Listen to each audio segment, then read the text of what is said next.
نحمدہ ونصلی علی رسولہ الکریم اما بعد فاعوذ باللہ من الشیطان الرجیم بسم اللہ الرحمن الرحیم رب اشرح لی صدری ویسر لی امری واحلل عقدۃ من لسانی یفقہوا قولی رب زدنی علما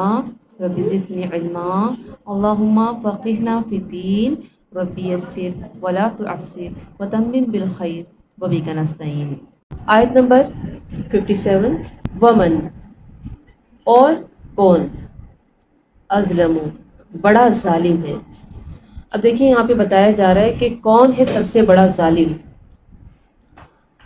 ممن اس سے جو ذکر نصیحت کیا گیا بھی آیاتی آیات کے ذریعے ربہ اپنے رب کی فاعرض پھر اس نے اعراض کیا۔ اس کو ہائی لائٹ کر لیں۔ سوچیں کون کون سی بات ہے ایسی جو اللہ نے اس قرآن میں میرے لیے نازل فرمائی، لیکن میں منہ پھیر لیتی ہوں، نظر انداز کر دیتی ہوں، اس کو ابھی تک میں نے اپنایا نہیں، اس کو اپنی زندگی کا حصہ نہیں بنایا، اپنے عملوں میں نہیں لے کر آئی، تو پتہ چلے گا کہ بہت ساری ہیں، اور پھر اس بات کے بارے میں ایک انکشاف ہوگا۔ وہ کیا؟ کہ میں بہت بڑی ظالم ہوں۔ اللہ اکبر۔ یہ آیت جو ہے ہلا دینے والی ہے۔ کتنے ہی احکامات ہیں اللہ تعالیٰ کے جو میں اور آپ پڑھتے تو ہیں، سمجھتے بھی ہیں، لیکن اس پر عمل نہیں کرتے۔ اگر میں آپ کو یہ ہوم ورک دوں کہ آپ یہ بتائیں کہ اللہ کے کون کون سے احکامات آپ پڑھ چکی ہیں لیکن آپ کی زندگی میں وہ ابھی تک نہیں آئے، تو بہت لمبی لسٹ ہوگی، اور وہ ہوم ورک بھی کرنا مشکل ہو جائے گا، کیونکہ میرے پردے اٹھ جائیں گے، میرے راز کھل جائیں گے۔ میں یہ کیا لکھوں کہ کتنی ہی آیتیں، کتنے ہی اللہ کے احکامات ہیں جو میں پڑھتی تو ہوں، اس پر عمل نہیں کرتے۔ ذکر بآیاتی ربہ فاعرض، اللہ تعالیٰ کہہ رہا بہت ظالم ہو جو ہمارے قرآن سے منہ پھیر رہے ہو۔ ظالم کہا ہے اللہ نے۔ ذکر بآیاتی ربہ فاعرض، نصیحت کیا گیا آیت کے ذریعے اپنے رب کی، پھر اس نے اعراض کیا، انہا اس سے، ونسیا اور وہ بھول گیا، ماں جو قدمت آگے بھیجا، یداہ اس کے دونوں ہاتھوں نے، یعنی کہ وہ بھول گیا کہ وہ کیا کچھ غلطیاں کر چکا ہے۔ انا بے شک ہم جعلنا ڈال دیے ہم نے، علی قلوبہم ان کے دلوں پر، اکنتن پردے، کنان کی جمع اکنتن، اس کا دوسرا مطلب غلاف، ان یفقہوہ کہ نہ وہ سمجھ سکے اسے، یفقہو فقہ سے سمجھنا، وفی آذانہم اور ان کے کانوں میں وقرا بوجھ ہے، وَإِنْ اور اگر تدعوہم آپ بلائیں انہیں الی الہدی طرف ہدایت کے، فلن یہتدوا تو وہ ہرگز نہیں وہ ہدایت پائیں گے، اذن ابدا تب کبھی بھی، یعنی اللہ تعالیٰ نے ان کے لیے فیصلہ کر دیا۔ اینڈ میں سب سے بڑا ظالم کون ہے؟ 57۔ سب سے بڑا ظالم کون ہے؟ جس کو قرآن سنایا گیا اور اس نے منہ موڑ لیا، یعنی ان کے ظلم عظیم کی وجہ سے کہ انہوں نے رب کی آیات سے اعراض کیا اور وہ اپنے کرتوتوں کو بھول گئے جو انہوں نے گناہ کیے تھے۔ یعنی کہ پیغمبر کے آنے سے پہلے، قرآن کے آنے سے پہلے، یا قرآن کلاس کے ہونے سے پہلے ہمیں بہت کچھ پتہ نہیں تھا۔ اب پیغمبر اور اس دور کے اہل مکہ کی طرف اشارہ ہے کہ یہ لوگ پہلے کن گناہوں کی طرف تھے، لیکن ہم نے ان کو پیغمبر دیا، قرآن دیا۔ اب جو یہ گناہ کر چکے تھے ان کے پاس موقع تھا کہ یہ اپنی اصلاح کرتے، اپنے آپ کو بچاتے، لیکن انہوں نے کیا کیا؟ اعراض کیا۔ یہ میرے اور آپ کے لیے پیغام کس طرح ہے کہ پہلے میں اور آپ اپنی لائف گزار رہے تھے، اپنی ایک نارمل لائف جو عام ہوتی ہے، لیکن جب ہم قرآن کلاس میں تو ہمیں بہت کچھ پتہ چلا کہ زندگی گزارنے کا تو سلیقہ کچھ اور ہی ہے، اصول کچھ اور ہی ہے، قرآن تو ہمیں کچھ اور ہی کہہ رہا ہے۔ میری زندگی تو کسی اور طریقے سے گزر رہی تھی، میں تو منمانیاں کر رہی تھی، میں تو بس بڑوں کو دیکھ کے ان کے فالوورز بنی ہوئی تھی، لیکن اب مجھے پتہ چلا مجھے تو قرآن کو فالو کرنا ہے، اور قرآن کے جو احکامات ہیں یہ تو میری زندگی میں ابھی تک نہیں آئے تھے، لیکن میں نے کیا کیا؟ یہاں آ کے بھی اپنی زندگی کو نہیں بدلا، یہاں آ کر بھی میں نے اللہ کے احکامات کو اپنی زندگی میں لانے کی کوشش نہیں کی، بلکہ کیا کیا؟ پڑھا، رکھا، ایگزام بھی دے دیا، لیکن خود تبدیل نہیں ہوئے۔ تو یہ میں نے اراض کیا. میں نے آپ کو پہلے بھی بتایا تھا نا کہ علم تو شیطان کے پاس بھی بہت ہے. ہم جس کے بارے میں پڑھ رہے ہیں نا، حضرت آدم کا قصہ ہو یا حضرت خضر کا جو بھی شروع ہونے والا ہے، یعنی شیطان تو وہاں تھا، وہی تمام چیزیں دیکھ رہا تھا. یہاں تک کہ جس وقت انسان کی تخلیق ہوئی اس کے پاس تو اس واقعے کی بھی پوری ڈیٹیل، بلکہ وہ خود اس واقعے کا حصہ ہے. بلکہ بہت سارے پیغمبر ایسے جن کو ہم جانتے بھی نہیں ہیں، وہ تو وہاں بھی تھا. اس کے پاس تو بہت علم ہے. بات اصل کیا ہے؟ قبول کرنے کی. بات اصل کیا ہے؟ عمل کرنے کی. ہمیں عمل کرنا ہے. یہ قرآن ہم سے عمل مانگتا ہے. جبھی تو ایک پرانی اسٹوڈنٹ سے ایک نئی اسٹوڈنٹ وجود میں آتی ہے. ایک پرانا وجود ایک نئے وجود میں تبدیل ہو جاتا ہے. جو میں پہلے دکھتی تھی اب میں ویسی نہیں دکھوں گی. اب مجھ میں قرآن نظر آئے گا، قرآن کے احکامات نظر آئیں گے، میری باتوں میں قرآن، میرے سونے اٹھنے بیٹھنے میں قرآن، میرے فیصلوں میں قرآن نظر آئے گا. تو عمل میں لانا ہے. لیکن ان لوگوں نے کیا کیا؟ عمل میں نہیں لائے. بلکہ ان کے ساتھ کیا معاملہ تھا؟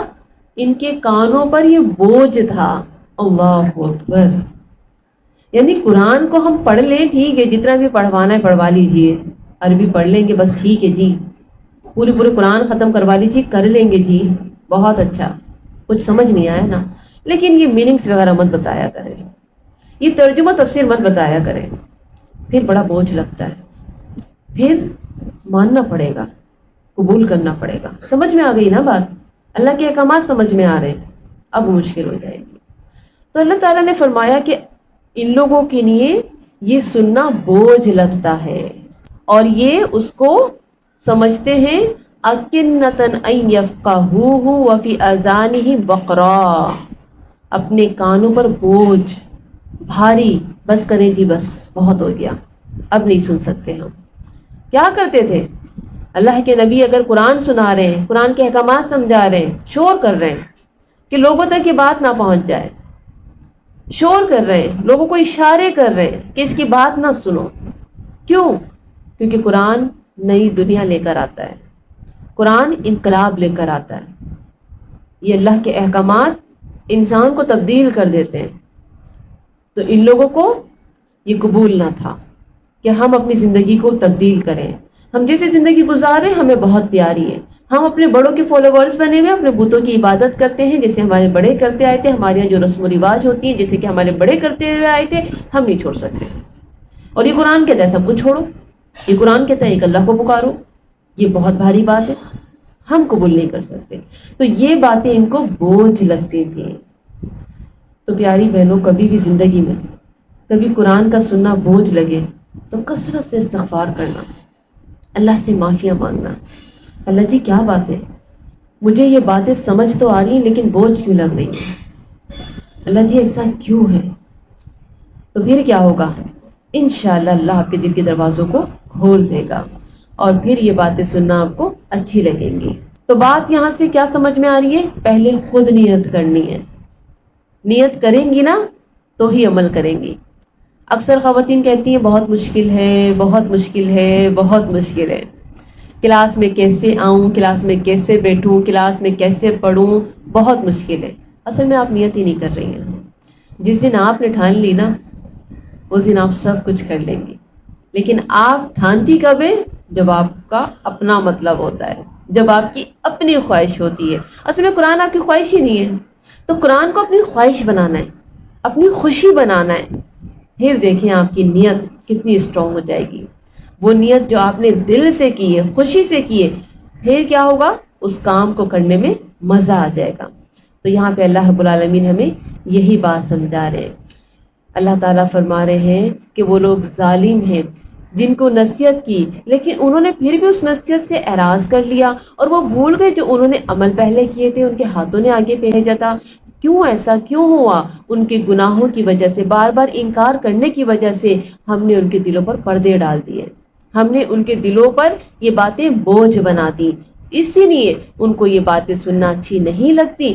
اب ان کے ساتھ یہ معاملہ ہے، آپ ان کو کتنا بھی بلائیں کہ آپ آ جائیں ہدایت کی طرف، قرآن کی طرف، وہ نہیں آئیں گے. ان کے لیے ہم نے یہ راستے گم کر دیے ہیں. ہم نے ان رستوں کو ان کے لیے مشکل بنا دیا ہے۔ اللہ کا شکر ادا کریں کہ آپ یہاں بیٹھی ہیں، الحمدللہ۔ اللہ سے دعا کریں، اللہ یہ رستہ کبھی میرے لیے گم نہ کرنا، اللہ جی یہ رستے کبھی میرے لیے مشکل نہ ہو جائیں، کیونکہ اللہ جی آپ فرما رہے ہیں اس آیت میں کہ ہم نے ان کو ان رستوں سے ہٹا دیا۔ وہ اس لائق کی نہ تھے کہ وہ اس کلاس میں آ کے بیٹھتے، وہ اس لائق کی نہیں تھے کہ اس قرآن کو سمجھتے۔ اللہ اکبر۔ اور ہم کیا کہتے ہیں کہ ہم تو اس لیے نہیں آ پائے کہ ہم مصروف تھے۔ جناب اللہ نے مصروف کر دیا تھا، اللہ تعالیٰ نے آپ کو رستے سے ہٹا دیا تھا۔ آیت نمبر دیکھیں 58، وَرَبُّكَ الْغَفُورُ، اور رب آپ کا بہت بخشنے والا ہے، ذو الرحمٰ، رحمت والا ہے۔ اللہ اکبر۔ یعنی یہ تو رب بے غفور کی رحمت ہے کہ وہ گناہوں پر گرفت نہیں فرماتا۔ یعنی اللہ تعالیٰ اپنی رحمت یہاں پہ بیان فرما رہا ہے کہ تمہارا رب بڑا بخشنے والا اور رحمت والا ہے۔ تم اتنے گناہ کرتے ہو، تم کلاس چھوڑ دیتے ہو، قرآن چھوڑ دیتے ہو، پوری عمر گزر جاتی ہے، قرآن پہ غور و فکر نہیں، کوئی عمل نہیں، لیکن اللہ نے ابھی تک گرفت نہیں کی تمہاری، اللہ نے ابھی تک تمہیں پکڑا نہیں۔ کیوں؟ اللہ رحمت کرنے والا ہے۔ لو یؤاخذوہم، اگر وہ پکڑ لے انہیں، بما باوجہ اس کے جو کسب انہوں نے کمائی کی، یعنی کہ غفلت کی زندگی گزاری، ہمیشہ اعراض کیا، لعجل لهم العذاب، البتہ وہ جلدی دے دے انہیں عذاب، بل لهم، بلکہ ان کے لیے ہے موعد، وعدہ کا ایک وقت۔ کون سا وقت؟ قیامت کا وقت جو مقرر ہے، جو اپنے وقت پر آئے گا، اور موت کا وقت جو مقرر ہے، جو اپنے وقت پر آئے گا۔ لن یجدوا، ہرگز نہ وہ پائیں گے، من دونہ موئلا، اس کے سوا کوئی پناہ گاہ۔ موئلا پناہ گاہ کو کہتے ہیں۔ یعنی یہ تو رب غفور کی رحمت ہے کہ وہ گناہ پر فوراً گرفت نہیں فرماتا بلکہ مہلت دیتا ہے۔ اگر ایسا نہ ہوتا تو اپنے گناہوں کی وجہ سے ہر شخص عذاب الہی کے شکنجے میں کسا ہوتا۔ سورہ انعام میں ہے، وہ زمین میں ایک جاندار کو نہ چھوڑے اگر وہ ان کی زیادتیوں پر ان کو پکڑنے لگے۔ ایسے ہی ہے نا؟ سوچیں میں اور آپ کتنے گناہ کرتے ہیں، کسی زبان سے جملے نکال دیتے ہیں، اللہ پکڑتا ہے؟ نہیں، اللہ مہلت دیتا ہے۔ اللہ ہم سے بہت پیار کرتا ہے، اللہ چاہتا ہے کہ اسے اپنی غلطی کا احساس ہو جائے، یہ لوٹ آئے، یہ معافی مانگ لے۔ تو اللہ اس لیے فرما رہا ہے کہ ہم فوراً نہیں پکڑتے تمہیں، تم بہت غلطیاں کرتے ہو، تم سمجھتے ہو تم تو بڑے اللہ کے پسندیدہ ہو، تمہیں تو کچھ ہوتا ہی نہیں ہے۔ یہ اللہ کی مہلت ہے۔ تم اگر جائزہ لو تو تمہیں پتہ چلے کہ تم صبح سے شام تک کتنی غلطیاں کر چکے ہوتے ہو، لیکن یہ اللہ کی رحمت ہے کہ تم سنبھلے ہوئے ہو۔ البتہ یہ ضرور ہے کہ جب مہلت ختم ہو جائے گی تو پھر کیا ہوگا؟ ہلاکت کا وہ وقت آ جائے گا جو اللہ تعالیٰ نے مقرر کیا ہوا ہے۔ پھر فرار کی کوئی جگہ نہ ملے گی، کوئی راستہ نہیں ملے گا۔ تو جب تک زندگی ہے، جب تک صحت ہے، اللہ نے مجھے اور آپ کو مہلت دے رکھی ہے، خوب فائدہ اٹھا لیں۔ اللہ سے گڑ گڑا کے یہ رستے مانگا کریں، اللہ سے رو کے اپنے دین کے کام کے لیے اللہ پسند کر لے، اللہ مجھے پسند کر لے، اللہ مجھے بھی قرآن سکھا دے، اللہ مجھے بھی اپنے دین کے لیے پسند فرما لے۔ خوب رو کے اللہ سے مانگا کرے، تب اللہ تعالیٰ یہ چیزیں عطا فرماتا ہے، کیونکہ یہ بڑی قیمتی راہ ہے، بڑا قیمتی رستہ ہے۔ اس رستے میں پھول ہی پھول ہے، اس رستے میں اللہ رب العالمین نے انعامات ہی انعامات رکھے ہیں۔ پھر دیکھیں 59، وَتِلْکَ، اور یہ القریٰ بستیاں ہیں، اہلکناہم، ہلاک کیا ہم نے انہیں، لما جب ظلموا، انہوں نے ظلم کیا، وجعلنا، اور بنا دیا ہم نے، لمہلکہم، ان کی ہلاکت کے لیے، موعدا، وعدے کا ایک وقت۔ یہاں اللہ تعالیٰ فرما رہا ہے کہ اللہ مہلت دیتا ہے، اللہ فوراً نہیں پکڑتا، مگر جب بار بار مہلت دینے کے، راہ ہدایت پر آنے کے لیے تیار نہیں ہوتے تو اللہ وقت مقرر پر خاتمہ کر دیتا ہے۔ جن بستیوں پر ظالم تھے، اللہ نے ان کے ظلم کی وجہ سے ان کو ختم کیا۔ مراد کون سی بستیاں؟ قوم عاد، قوم سمود، قوم شعیب، قوم لوط، وغیرہ وغیرہ. تو ان کو بھی اللہ نے بہت مہلتیں دی کہ اب یہ لوٹ آئیں، اب باز آ جائیں. لیکن کیا ہوا؟ جب یہ باز نہیں آئے تو پھر مہلت ختم، پھر عذابات آئے اور ان کا خاتمہ کر دیا گیا. تو ہلاکت سے پہلے اللہ کیا کہتا ہے؟ بھرپور موقع دیتا ہے. لیکن جب یہ بات واضح ہو جاتی ہے کہ ان کا ظلم و طغیان اس حد کو پہنچ گیا ہے کہ اب ہدایت کا راستہ ملنا مشکل ہو گیا ہے، پھر اللہ کیا کرتا ہے؟ ان سے خیر اور بھلائی کی امید جب باقی نہیں رہتی تو پھر ان کی مہلت عمل ختم اور تباہی کا وقت شروع. اللہم لا تجلنا. پھر انہیں حرف غلط کی طرح مٹا دیا جاتا ہے. جیسے کہ کوئی غلط ہم لفظ لکھ دیتے ہیں نا تو وائٹو لیتے ہیں، اس کو مٹا دیتے ہیں، لیزر سے مٹا دیتے ہیں. تو اللہ تعالیٰ کہتے ہیں ہم بھی اس کو مٹا دیتے ہیں. جو غلط ہے اس کو مٹا دیا جاتا ہے، جو صحیح ہے اس کو رکھا جاتا ہے. تو کیا ہے؟ اہل دنیا کے لیے عبرت کا نمونہ بنایا جاتا ہے ایسے لوگوں. تو یہ اہل مکہ کو سمجھایا جا رہا ہے کہ تم آخری پیغمبر محمد صلی اللہ علیہ وآلہ وسلم کی تکذیب کر رہے ہو، ان کا انکار کر رہے ہو جو ہمارے بھیجے ہوئے پیغمبر ہیں، جو سچے نبی ہیں. یہ نہ سمجھنا کہ تمہیں جو مہلت مل رہی ہے تو اس کا مطلب یہ ہے کہ تمہیں کوئی پوچھنے والا نہیں. کیونکہ وہ اللہ کے نبی صلی اللہ علیہ وسلم کے ساتھ کیا کیا کرتے تھے؟ ایک لمبی لسٹ ہے ان کے کرتوتوں کی. اللہ کے نبی کا مذاق اڑاتے، اللہ کے نبی کے پیچھے آوارہ لڑکوں کو لگا دیا کرتے، اللہ کے نبی کو ہر طرح سے تکلیف دیتے، یہاں تک کہ ان کے قتل کی سازشیں تک کی ان لوگوں نے. کتنی ایذائیں، کتنی تکلیفیں ایک پیغمبر کو دی جا رہی ہے اور اللہ کا عذاب ابھی تک نہیں آیا. تو اللہ کہہ رہے یہ نہ سمجھنا کہ تمہیں کوئی پوچھنے والا نہیں ہے، ہم صرف مہلت دے رہے ہیں. اس مہلت سے چاہو تو فائدہ اٹھا لو. اور یہ مہلت کیا ہے؟ یہ اللہ کی سنت ہے، یہ اللہ کا طریقہ ہے جو ایک وقت تک ہر فرد، ہر گروہ، ہر قوم کو اللہ نے عطا فرمایا. اور جب یہ وقت، یہ مدت ختم ہو جاتی ہے اور تم اپنے کفر و عناد، عداوت سے باز نہیں آتے تو پھر تمہارا حشر بھی اس سے مختلف نہیں ہوگا. یعنی جن قوموں پر اللہ تعالیٰ نے عذاب بھیجا تو پھر کیا کرنا ہوگا؟ ہمیں غفلت کی نیند سے جاگنا ہوگا، ہمیں اپنے اعمال پر نظر ڈالنی ہوگی، رجوع الی اللہ کرنا ہوگا، بیکار باتوں سے، بیکار وقت ضائع کرنے سے، زندگی کو ضائع کرنے سے بچنا ہوگا. اور دیکھنا ہوگا کہ میں اپنے اوقات میں کتنا وقت ضائع کرتی ہوں. جب تک آپ دیکھیں گے نہیں نا اپنی زندگی کو، جب تک آپ کچھ نہیں کر سکتی. ہم کیا کہتے ہیں؟ بس ٹھیک ہی گزر رہی ہے. لیکن جب ہم جائزہ لیتے ہیں تو پتہ ہی چلتا ہے ہم آدھی زندگی تو سونے میں گزار دیتے ہیں. پھر جائزہ لیتے ہیں تو پتہ چلتا ہے کہ میری زبان تو میرے قابو میں ہی نہیں ہے، جو دل چاہتا ہے جب دل چاہتا ہے میں کہہ دیتی ہوں. پھر جب میں جائزہ لیتی ہوں تو مجھے پتہ چلتا ہے کہ میری نمازوں میں خشوع نہیں ہے، میں تو رسمی نماز پڑھ کے اپنے آپ کو مومن سمجھتی ہوں. تو کتنے ہی عیب ہیں جو مجھے اپنے اندر نظر آ جاتے ہیں. تو جائزہ لینا پڑے گا. لیسن کیا ہے؟ اپنی زندگی کے رویے پر نظر ثانی کرنی ہے. میرا قرآن سے کیسا تعلق ہے یہ دیکھنا ہے.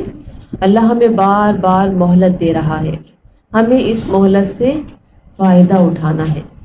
لیکن کیجیے کہ آج ہم جس دور سے گزر رہے ہیں نا، اتنی بیماریاں، اتنی خبریں ہیں کہ دل گھبراہٹ جاتا ہے کہ اللہ ہو کیا رہا ہے. کینسر تو ایسی وبا بن گئی ہے کہ آپ کتنے لوگوں کو سن چکے ہوں گے اب تک. کینسر ہے، کینسر. اور کینسر کیسی بیماری ہے؟ کوئی چھوٹی بیماری ہے؟ زندگی ختم ہو جاتی ہے. جوانوں کو ہو رہی ہے. ہاں اللہ رحم کرے، لڑکوں کو اللہ رحم کرے. یعنی کہ کتنا بڑا عذاب ہم پر نازل ہو چکا ہے. خوف آتا ہے اللہ کے آگے ہاتھوں کو اٹھا کے رو رو کے دعائیں مانگے، اللہ ہمیں ایسی مصیبت سے بچا لینا. اللہ ہم اپنے بچوں کو ایسی تکلیف میں نہیں دیکھ سکتے. اللہ تو ہمارے بچوں کو، ہمارے شوہروں کو، ہم کو اللہ ایسی بیماریوں سے بچا لینا. اللہ ہمیں صحت و تندرستی والی عافیت والی زندگی دے، اللہ خیر والی زندگی دے۔ اللہ یہ زندگی ہے، اللہ تو اسے اپنے دین کے لیے پسند کر لے۔ اللہ اس سے پہلے کہ یہ سانسیں رک جائیں، اللہ تو اسے کام کروا لے کہ ہماری آخرت سنور جائے۔ بہت کم وقت ہے ہمارے پاس۔ ہم جب دیکھتے ہیں لوگوں کو، لوگ، آپ یقین کریں ضروری نہیں ہے کہ اللہ نہ کرے ہمیں کوئی بیماری ہو، اللہ نہ کرے کسی گھر کے ایک فرد کو بھی ہو جاتی ہے نا تو پورا گھر ڈسٹرب ہو جاتا ہے، پورا گھر ٹوٹ جاتا ہے، پورے گھر کا نظام درہم برہم ہو جاتا ہے۔ دیکھیں کہ ایک بیٹا اسپتال میں، ماں کا کیا ہے، زندگی ختم ہو گئی، ماں کی کیا حالت ہے، کسی چیز میں اس کا دل نہیں لگ سکتا، ماں باپ ٹوٹ جاتے ہیں، بہن بھائی بکھر جاتے ہیں، اور پھر ایک پیر گھر میں اور ایک پیر اسپتال میں۔ کچھ کر سکتا ہے انسان؟ کچھ نہیں کر سکتا۔ دنیا کی دوڑ بھی ختم ہو جاتی ہے، وہ جو دنیا کی دوڑ میں لگا ہوتا ہے، پھر دین کا کام بھی نہیں کر سکتا۔ اللہ سے گر گڑا کے دعائیں مانگے، اللہ تو ہماری زندگی کو ضائع ہونے سے بچا لے، اللہ ہمیں اسپتالوں سے بچانا، اللہ ہمیں بیماریوں سے بچانا۔ اللہ ہم چاہتے ہیں کہ ہم اپنی زندگی کا ہر لمحہ تیرے دین کے لیے لگا دیں۔ اللہ ہم چاہتے ہیں یہ صحت ہمارے پاس ہے، یہ وقت ہمارے پاس ہے، ہمارے بچے الحمدللہ صحت و تندرست و توانا ہے، الحمدللہ میرا شوہر صحت و تندرست و توانا ہے۔ اللہ تو ہم سب کو اپنے دین کے لیے پسند کر لے۔ اللہ ہم تجھ سے عاجزی کرتے ہیں، تجھ سے التجا کرتے ہیں، اللہ بری خبر سے بچانا، برے حادثات سے بچانا۔ رب کائنات تو ہم پر اپنا کرم و فضل فرما۔ یہ صحت اور یہ وقت ہمارے پاس ہے، اللہ تو اس کو ضائع ہونے سے بچا لے، اپنے دین کے لیے ہمیں پسند فرما لے۔ تو بہت نازک وقت ہے، خوب گڑ گڑا کے اللہ سے دعائیں مانگیں۔ سبحانک اللہم و بحمدک، اشہد ان لا الہ الا انت، استغفرک و اتوب الیک۔ السلام علیکم ورحمۃ اللہ وبرکاتہ۔